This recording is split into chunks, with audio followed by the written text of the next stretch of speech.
Hey class, I want to point out a couple of things before I get rolling into the next part of 13.5. We're going to be starting up on page 4 of the notes, so if you haven't printed those off, stop the video and print them off and come back.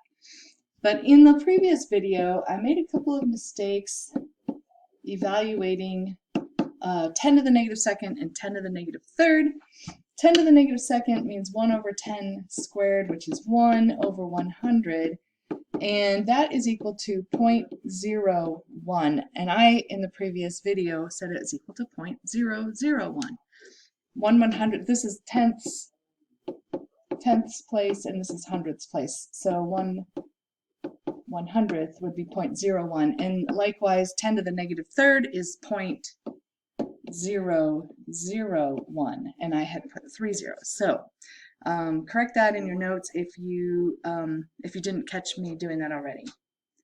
It was on example 2, I believe. Example 3. I think it was example 3. Okay, so example 4 here, I got cut off in the middle of this problem. My recording cuts me off after 15 minutes so that I only make 15-minute videos that are only 15 minutes long. And we evaluated this, and that was equal to 2 in the previous video. And then to solve for x, remember if there's no base written, its base is 10. So we're going to figure out 10 to what, or rewrite it. We're going to rewrite this in exponential form. So when you're solving for a logarithm, generally you're going to want to rewrite it in exponential form. Sometimes you have to do some other steps prior to that. But so in this case, I just have a single logarithm, base 10 of x equals 2. So to evaluate what x is, we're going to write 10 to this power. Remember, the logarithm equals the exponent is equal to x. 10 squared is 100. So x in this problem is 100. Okay, let's do an application here, one that's relevant to Alaska. We're going to talk about the magnitude of an earthquake. So the magnitude of an earthquake is calculated logarithmically. If m is the magnitude that produces a shock wave, t times larger than the smallest shock wave that can be measured on a seismograph is given by this equation right here. The magnitude is equal to the log of t, and t, the shock wave, is equal to t. So I want you to think about this question right here. What is the base? There isn't a base written, so that means the base is equal to 10. So let's look at an example from something kind of recent. On November 30th, 2018, there was an earthquake that rocked Alaska with a magnitude of 7.1. And then the famous Alaska quake of 1964 had a magnitude of 9.2. So we have a magnitude in 2018 of 7.1. In 1964, the magnitude was 9.2. Let's find the shock wave t for each earthquake in part A. So our magnitude is equal to the log of t. We're finding t. So I'm going to call this, we can just call that T1 and then magnitude 1. And then for the 64 earthquake, I'm going to put a little subscript so I know what I'm finding when I find this. So the magnitude for this earthquake was, so I'm going to replace this m, the magnitude was 7.1. And so now I want to solve this for the shock wave that it generated with that magnitude. There's no base, so the base is 10. So to solve for t1, we're going to rewrite it in exponential form. So I'm going to go 10 to this power, because remember a logarithm equals an exponent, equals t1. So that's the 2018 shock wave, 10 to the 7.1. This second earthquake, well, the previous earthquake in 64, our magnitude is going to equal, instead of 7.1, it is 9.2. And then I'm going to write log of T2. We'll get the shock wave for for the 1964 quake by rewriting that as 10 to the power of 9.2. That equals our shock wave in 1964. So that's how you calculate the shock wave. Now this next part is asking us to determine how many times stronger the 1964 shock wave was than the 2018 earthquake. So we're going to compare our shock waves. So we're going to convert this into a math statement. It's now in English. So how many times stronger is the 1964 shock wave, which is 10 to the 9.2, and I can put that in a calculator to figure this out, but I think it's going to be easier to do this problem, leaving it as in exponential form like this.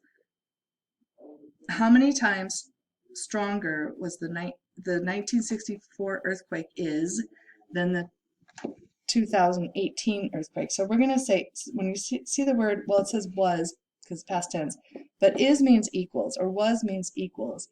And so we're going to, how many times stronger than this quake is this quake? So you're going to multiply, we're going to figure out what we'd have to multiply this shockwave by to get this shockwave. So we're going to solve this for x. Since x is being multiplied by the 10 to the 7.1, we need to get rid of that by dividing by 10 to the 7.1. And let me grab my calculator, and you can use the 10 to the x button, or you can just type it in. I'll just use the 10 to the x button second, and then the log button brings 10 to the x, and we're going to have 9.2, and then I'm going to divide that by 10 to the 7.1, and we get 125.89. So the shock wave generated by a 9.2 earthquake is 125, almost 126 times greater than a shock wave that's generated by a 7.1 magnitude earthquake. Okay, so that's one application. There's lots of different applications. If you want to look at, like, we can also like figure out what the shock wave was for each of these. So if I go 10 to the 9.2 and then just hit enter, the shock wave generated by a 9.2 quake is, oh my gosh, what number is that? That's so this is hundreds, I gotta put my commas in here, thousands, millions, 1 billion, 1.58 billion basically, and 10 to the 7.1, and I'm gonna assume that a lot of you probably felt that one in 2018. That one is 12,589,254 for the shock wave. Okay, continuing on here, we're going to talk about, I think I went the wrong way here. We're going to go into natural logarithms, part D of your book. Okay, so a natural logarithm, and we did this the other night in the Zoom meeting.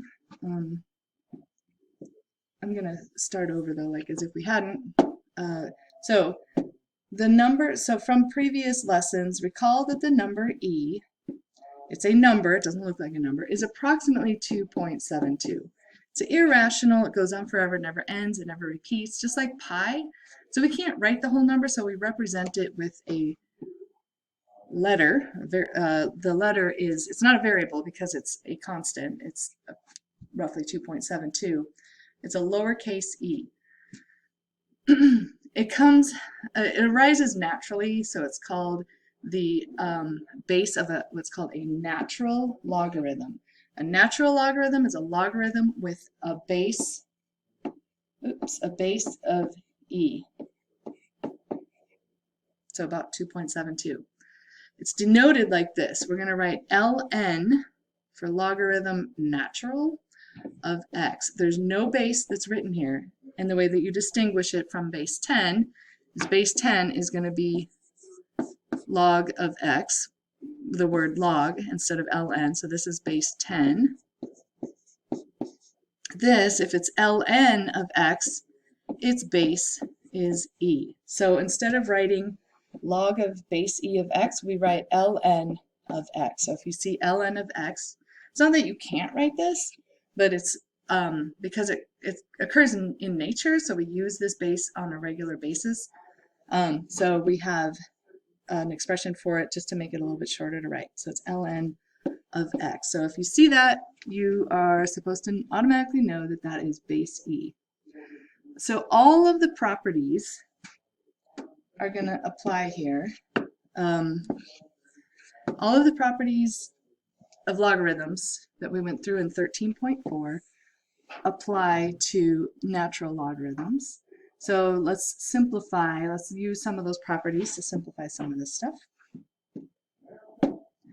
E to the 0, anything to the 0 is 1. Got to remember that. For b, e to the first, that's just going to be e. Now for the logarithms here, ln of e, recall, has a base of e that's not written there. And so when we're trying to figure out what this equals to, what it's equal to, I can say, well, it equals something, it equals x. And e, we're trying to find this base to what power equals e. And since it's just e, that means it's e to the first. So e to the first equals e. So ln of e is equal to 1.